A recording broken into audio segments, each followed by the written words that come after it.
Welcome to the Silver and Black Show, and this week's overview brought to you by Hawaiian Airlines. Jim and I get you ready for an AFC West showdown against the Kansas City Chiefs. Lincoln Kennedy breaks down the challenges of facing Tyreek Hill, and we take you off the field to show you how Raider Nation gave back to those in need this Thanksgiving holiday. All that and more on the Silver and Black Show, starting right now. Rookie out of Alabama, and it's blocked. Taking it back the other way for the score, Kenny Shedd. Raiders needed a big play, and they get it. Touchdown, Oakland. Wheatley, hurdling. Tyrone Wheatley trying to cut it to the outside. Wheatley remains on his feet. Wheatley won't go down. Wow. Touchdown, Raiders! For the tie, Nedney, 38 yards away. He's got it. We are headed to overtime. Gannon stepping up, throwing, finds Dudley for the first down into Kansas City territory, and Gannon burning his former team once again for the win in overtime. Straight through, and the Raiders have done the unexpected. You know, Gruden is really enjoying this one.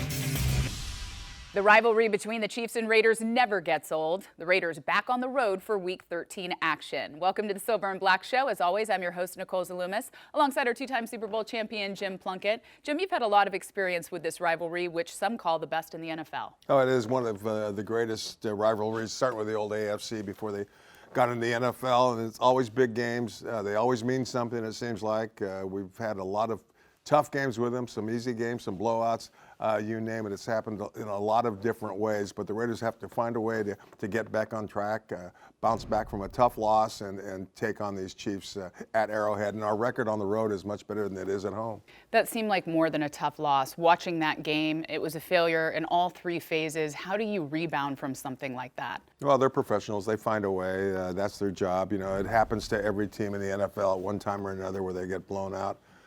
So to speak, and you know, they got to find a way to regroup, concentrate on the upcoming game, and bounce back, and hopefully that's what the Raiders are going to do. I know you don't want to make excuses for a loss like that. Coach Gruden wasn't about to do that, but he did explain kind of where their mindset is. Why don't we hear from Coach? You know, I think sometimes fatigue might be a problem. You know, a 6-hour flight, we were delayed 2 hours getting in. 3-hour time change. East Coast kickoff at 1 o'clock was hard when I coached a veteran Raider team years ago. And we are not a lot of experienced people when it comes to rain and cold. And I'm not making any excuses, but hopefully that got our attention, and it makes us better as we prepare for, you know, one of the best teams in football in another cold, nasty place. So we hear from Coach. Obviously, the travel was grueling, the weather's grueling, the environment out there. It didn't seem like everything was working for the Raiders. And that has happened sometimes on a road trip, especially a long one like the Raiders had. But yeah, but you're right. You know, you can't make excuses. Every team has to do it at one time or another during the course of the season. So you got to find a way to get up for the game, to be prepared, to not make mistakes. And I know it's difficult. Some stadiums are tougher than others. Plus, it was a very, very cold, windy day down there, but you know, you got to find a way to come out on top. Well, I don't think the environment at Arrowhead is going to get any easier. The Raiders have lost 6 in a row there, so how do you get your mind right heading into there? Well, they put last week's game behind them and you focus on the upcoming game. They were in that game the first time they played here at home in Oakland and cut out the mistakes, hopefully get that running game going again. And you know, nobody's unbeatable. They've got 4 losses, so you know, the Raiders can find a way to win this game. I know you've been really impressed with quarterback Patrick Mahomes. He was injured for a couple weeks, but then he comes back like nothing ever happened. Yeah, and that's the way it should be. You know, these guys are great athletes. Mahomes is no exception. He obviously can throw the ball both ways, right and left-handed, which he did in one game. Very impressive kid. And a couple of weeks ago, he even ran for, you know, a record number of yards for him. So he's healthy, he's back, and he's ready to go. As a secondary, what do you think their biggest challenge will be when it comes to Patrick? Well, keeping him in the pocket, number one. He can also throw when he gets out of it, and that's a problem. So, you know, containing him, but putting pressure. Pressure is always the key, I think, in any pass rush for any team. Put pressure on the quarterback, make him throw when he doesn't want to, and hopefully don't let him escape out of the pocket. And then when you look at Tyreek Hill, how do you contain him? Well, he's come back He missed a couple of games. In the last 6 games, though, he's averaging 25 yards a catch, which is just totally incredible. When you look at him and what he's made of, what impresses you the most? Well, his speed, his ability to catch the football even under duress when he's well covered. But overall, he's just a great receiver, great football player. And, once again, it goes back to putting pressure on the quarterback and hopefully slowing down Tyreek Hill. Last week, we talked about the Raiders' ground attack, if it was working or not. So, Jim, when you look at Josh Jacobs and the O-line, how do you get things going again? Well, it's a mindset. You're determined. You kind of let down a little bit last week. Couldn't run the ball very successfully against the Jets. So you find a way to get back to where you were before you played the Jets. Open up those holes. Let Josh run through those. But they're going to be very determined, and I know the offensive line coaches are going to get on them, make sure that they do have that running game back, hopefully. And if not, then you got to find a way to move the ball down the field through the air. I mean, it's one or the other. It's great if you have both, but sometimes you don't. With Derek Carr, I know a lot was mentioned during the broadcast about playing in cold weather games. Do you see this as a challenge in Arrowhead for him? Possibly. I'm not sure whether it's the weather or just the opposing team that's making things happen there. But, sometimes for some quarterbacks it is difficult to play in the cold weather. Sometimes their hand's too small. Sometimes they just don't react well in cold weather. There's a lot of factors, but hopefully this shouldn't bother Derek at all. How was it in your playing days? For you personally? I went to New England right out of college, so I had to get used to it very quickly. It didn't seem to bother me too much. Also, Hunter Renfro, with him being out right now, they're going to have to replace him in some capacities. So how do you see them reworking things, reshaping that offense? They're probably going to use tight ends a little bit more, maybe split them out, get the ball to these guys who are bigger, not quite as fast as Renfro, but he was playing very well for the Raiders, and it's a tough loss. But I think even you've mentioned many times on this show, next man up, and so somebody's got to step in and fill that void. Well, is there a matchup in particular that you think might be more effective in Kansas City? I don't think so. They're, defensively they give up a lot of points, either through the air or on the ground. So, hopefully the Raiders can continue to take advantage of the defense that's not, as strong as it might be, and put some points on the board, because I think against this team and Mahomes, they're going to have to score. Still trying to get back into field goal range here, now on a 3rd and 21 for KC. Mahomes with a flag down. He'll take the deep shot. It is caught! Tyreek Hill! What a play! Touchdown! Amazing! The Raiders defense has their work cut out for them this week as they head to Kansas City to take on Patrick Mahomes and company. Lincoln Kennedy joins us now to break down the challenges of containing Tyreek Hill. Hey everybody, Professor Kennedy here with this week's edition of Chalk Talk, brought to you by the Ray Morgan Company. Week 13 in the NFL. The Raiders are 6-5. This becomes a critical game as we go into Kansas City. Now, the last time we faced them here at home, one of their star receivers wasn't on the field, and it didn't really hurt them as well because he developed a number of other receivers. But today I wanted to talk about how his impact affects the defenses. Most notably, we know about his world-class speed over the top, but there's a lot of things the Chiefs do with short routes just to get him exposed and just to get him the football. So let's take a look at some of those plays. First play I want to focus on is this one against Tennessee. Now this is going to be what we consider a wide receiver bubble screen. If you look at the schematic of the defense, the Tennessee Titans are already outnumbered. You've got 1, 2, 3, 4 possible eligible receivers to one side and only 3 defenders. This is an advantage offense, and a lot of teams will take advantage of this. You're going to see the blockers come up. You're going to see Tyreek Hill go to the outside. Patrick Mahomes is just going to throw him a simple screen, and he's going to improvise on the boundary after he gets the football. Let's take a look.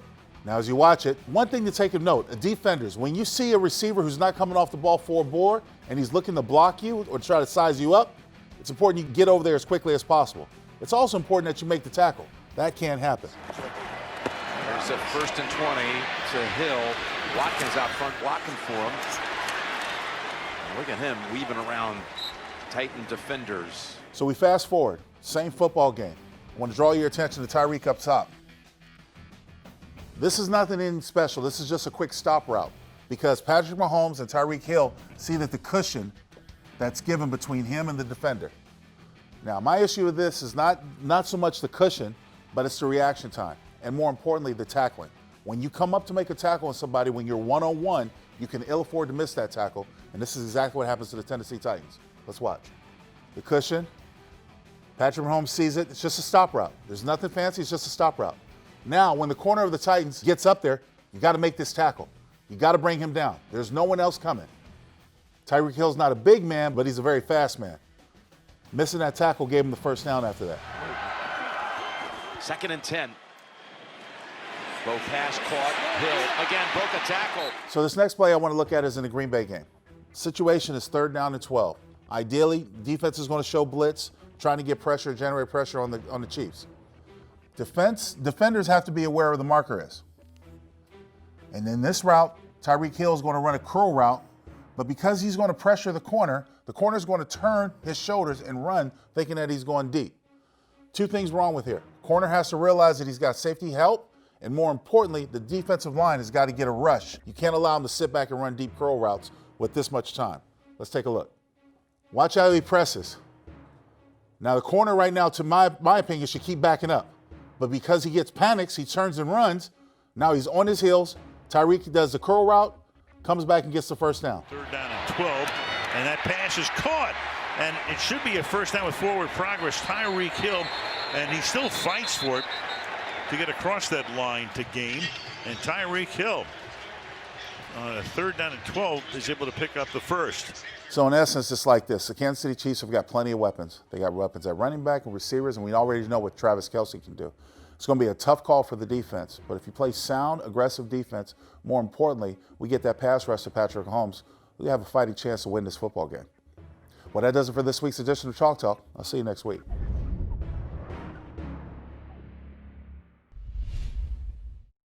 The NFL is a 24/7 league. Practice, meetings, film study. The players get very little free time. But that doesn't stop them from using that time to help others that are less fortunate.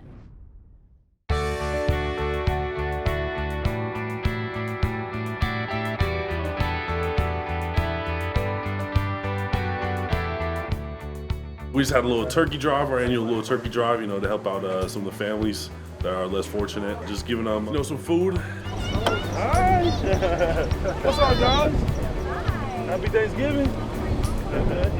Thank you. Take care. Yeah, have a good one. It means a lot. It helps the families that don't really have much. It helps take a burden off of having to budget for extra food, and it's already hard. They're diehards. They're super excited right now. It's a little wet, a little rainy right now, but that's not stopping us. We're out here delivering some food. Yeah. Happy Thanksgiving, y'all. These people in Oakland are really good people, just breaking bread with everyone. That's the thing that old linemen like to do. We're big into food, and so just helping out, these families it's a good situation. We're just thankful for our fans, we're thankful for everyone we can help out. So, it's a good day.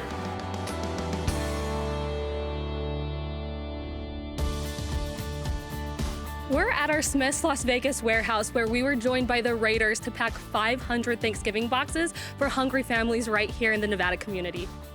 We had 20 different Smith's associates come to the DC, accompanied with the Raiders alumni and administrative staff, and these boxes should have everything a family needs for a hearty Thanksgiving. We've all been blessed, so it's nice to give back, and this is the time of Thanksgiving, so we're really happy to do it. 1 in 8 Nevadans don't know where their next meal is coming from, so the holidays can present a stressful time, and the Raiders wanted to make sure those families have the meals during the holidays to enjoy and share in those memories. They donated $10,000, the offensive linemen of the Raiders, to make this donation possible. As offensive linemen, we felt like food is a way to go because we love food so much, and there's such a need for it that it was a good opportunity for everybody involved to kind of come together, put these meals together, and hopefully brighten somebody's day.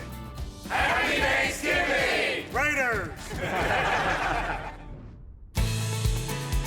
We are at the Boys and Girls Club of Southern Las Vegas in North Las Vegas. We're just trying to help them out and give them some love for Thanksgiving. Thanksgiving is one of my favorite holidays, and it just brings families together, and we want to let North Las Vegas know that they're part of our family too.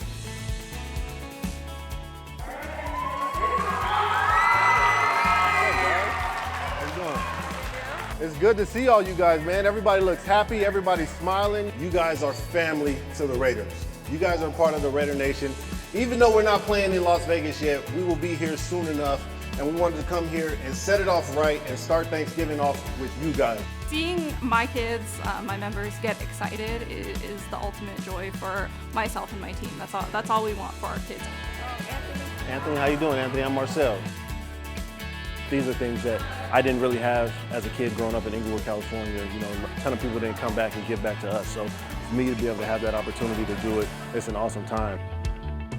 To be able to give our kids and families a little bit of an extra boost during the holiday season means the world. Can we give the Boys and Girls Club a round of applause, please? I think that, it's nice that the Raiders finna come here and show everybody how the Raiders are thinking about the community and try to be involved. I think it's dope. My favorite part of today was happening now when my dad gets to come with me and we get to have a basket. Well, that tells me a lot about you. That means you're smart. When the kids want you to sign autographs, it's just a humbling experience because, Thank you, sweetheart. It's a humbling experience for me because, these kids give me more than I could ever give them, and they don't really understand that. So when they ask for my autograph or a picture from me or even hugs, it's a special time for me. It means a lot. For us single moms that work in between their school schedule, it's good help. It's great help. Raider Nation, get ready. It's a fun time right now. Embrace it, enjoy it, and love this special time of Thanksgiving for everybody. From all of us here at the Raiders organization, we hope you and yours had a happy Thanksgiving. Up next, Jim rejoins me at the desk as we talk a little Pro Bowl. I'm going to take care of you, you take care of me, you feel me? Take care of this place. We do whatever it takes to win. Whatever it takes, you feel me? Everything you got, let's go. Win on three. 1, 2, 3. Williams at the 10, touchdown Raiders! To the end zone, Waller with the touchdown. This Raiders group right now, they are playing out of their minds good. On one, Jacobs back in the game. The rookie for the touchdown.